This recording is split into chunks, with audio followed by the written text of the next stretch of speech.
And our newspaper reviewer, Chukwudi Obaja, is right here in the studio. How have you been? How are you today? Good morning. One day at a time. Keeps Indeed. a good man going.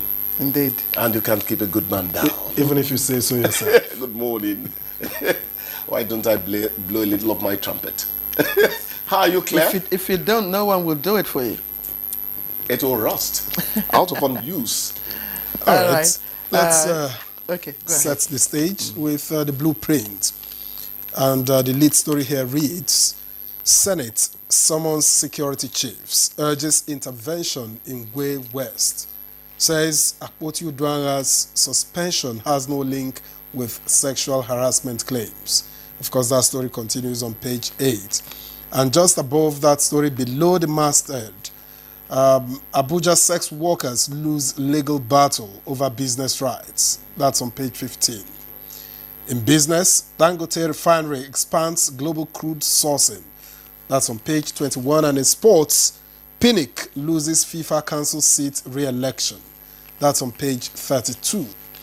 And above that masthead, reduction in fuel prices, lower consumer demand, slowing inflation. That's credited to Riwani, and that story is on page 21. And still talking politics, somewhere on the right, Tinubu wades into Lagos Assembly crisis, meets Obasa Miranda. Details continue on page 8. And 24 hours after Pandev Villa visit, Rivers lawmakers lock out Fubara. House faults governor's claim, ex-Pandev spokesman, INC kick. And nothing will happen if impeached. That's according to FCT Minister Nyesom Wike. Right, and at the bottom of the front page of the blueprint, NNPCL to global investors, reforms turning Nigeria into investor haven. That story is on page 22. Let's go to the leadership now. The lead story reads, infractions, Rivers Assembly can impeach Fubara Wike once. That's on page 4. Says nothing will happen if lawmakers exercise their powers. Fubara denied access to assembly quarters to present budget. Okay, and above the nameplate, Lassa fever death toll rises to 100. That's on page 7. Attacks, Senate calls for military action in Benue. And below the nameplate, AFDB, IITA signed fresh €5 million support deal for 40 million farmers. Well, that headline didn't say if it's Nigerian farmers, but it's on page 7 for details. And to the right of the leadership, the Mirandas, the Tinubu meeting Lagos Assembly members is there. Boko Haram kills 4 soldiers in Borno. It's on page 22. And Abia gets approval to float refinery. That's on page 27. And finally, U.S. set to present 30-day ceasefire offer to Russia. That's on page 7. Claire. All right, let's quickly take a look at the Daily Trust now. And the lead caption also is on the issues in Rivers State. Will defend Governor Fubara Ijo groups. And it comes with 2 riders. How Assembly denied Governor entry to present budget? Not criminal if he's impeached. Wiki, legal expert, only compromise can resolve the deadlock. That's the lead story. Of course, it's accompanied with picture stories of Governor Siminalayi Fubara at the River State House of Assembly complex yesterday. The 2 picture stories are right in front there. And the bit just below the nameplate, 6 simple ways to beat extreme heat is also on page 29. Reps to commence consideration of tax reform bills today. And again, Senate summons NSA service chiefs. Just below, at the foot of the paper, World Kidney Day, we spend over 150,000 naira on dialysis every week. Patients seek expanded access to federal government's subsidized treatment program.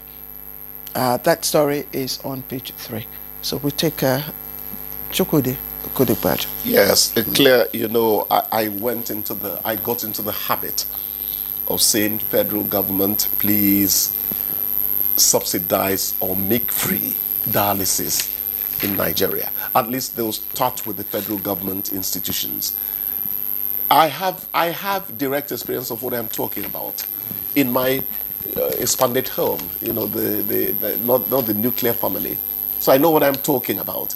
It's almost like a death sentence on some families in this country. Many families, even middle income earners, cannot afford dialysis.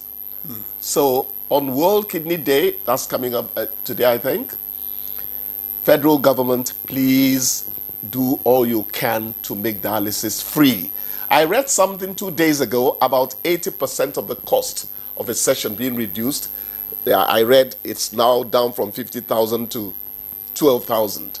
Actually, it's never the 50,000. There are other charges. I am talking from experience, saying it through a brother. So I know what I'm talking about. Dialysis is a big problem for Nigerian families that have some people who suffer it. So please, government, keep on working. We pray that you go great guns there. Now, this Rivers thing, I have always said here that it's not everything that actually gets a court decision resolving it. Rivers is one of them. Please, I am not impugning the integrity or pronouncement of our illustrious men and women in the wig, you know, the judges and all that. But in Black Africa, there are some issues you still need to attend to the African way. Look at what the Ijaw people are saying now, that they will defend their Fubara at all costs. The other time, one of them in the Niger Delta there was saying, it's not the way you pushed out Alame Siao and Jonathan took over. It was an Ijaw man taking over from an Ijaw man. This time around, we won't take it. So it means that Rivers people need to count their teeth with their tongue. And I remember again a statement I made way back in time. Those who fight to the finish usually end up finishing themselves. It was Lloyd Bueku who wrote that news analysis when I was in Delta Broadcasting Service. And that news analysis shook Benin. It was a civil service strike that, you know, caused all that. But it's an eye-opener. You can't fight to the finish. One of the signs of great wisdom is knowing when to appear foolish. Not that you're foolish, but because you want the environment to be happy, you decide not to know. That's what Rivers people have to learn at this point. The FCT minister, they're saying it's not criminal for you. The point is this, sometimes I blame the journalists. If you rush with the mic to Wiki, on what basis are you taking that mic to him, really? Did they rush with the mic? Nigerian journalists are part of the problem. If the minister is not an elected member of the Rivers State House of Assembly, I am talking to journalists now. We have to be careful what we do. Wike is free to express his opinion as an individual. I'm not questioning that at all. But you too as a journalist can say, let us go to people who are really in this matter. That's not journalists have to think in this country. We are part of the problem. You know, there were two things. I know this is a story that is raging now. There were two things Minister Wike said. One, he said that it should not be criminal for the lawmakers to, institute an impeachment process. Of course, relying on the section of the Constitution. That is true. But it is also true that they will also require, the endorsement of the state attorney general, as well as the judiciary from the state. So it will not really be as easy as as we think. Why are we thinking impeachment in the first place? Well, it's part that. Well, it's part of a democratic process. So it has come to the fore. But to say that journalists, but in this case, just to be clear, yes. There are two ways to get an interview. Journalists could either go to you if they feel that they want to hear from you, or you invite journalists. That is where the integrity... And then it becomes commercial. No media house will refuse a commercial in this sense. I agree with you. But what is going to keep the fourth estate of the realm going is if men with a pen still have a conscience where they pull, where they draw what they do from. That is what keeps journalism going. No other thing. That the environment can influence how you do your journalism. There's nothing like Nigerian journalism. There's no Nigerian truth. There is no Nigerian honesty. I've been in 8 newsrooms, and I know the kind of fights I've fought in the newsrooms. I haven't come here to say I'm a good man. Okay, but we need to, as journalists, ask ourselves what we are doing in the Rivers matter. You know, a media parley like the one that the minister holds, yes, you know, would always have an objective which is determined, because it's not the pressmen that, you know, called for the media parley. It's, you know, somebody that's too obvious. Yeah, exactly. So it's obvious that the minister would have an objective for summoning the pressmen. But like you said, it depends on the question. Are you asking a lead question? A question that will lead, you know, you and your I host. know that your questions don't count. If you ask me a question, I can decide to answer You another. can parley it. I can ignore that and answer something else. Victor. And that's where the pay comes for most of these journalists, by the way. Please, just 1 minute. A politician does not determine your top line for you. Victor, Nigerian journalism, African journalism is in a crisis. A politician doesn't determine your top line. It is you who, at the end of the day, determines what goes out and how it goes out. Don't trade it up to anybody. Don't.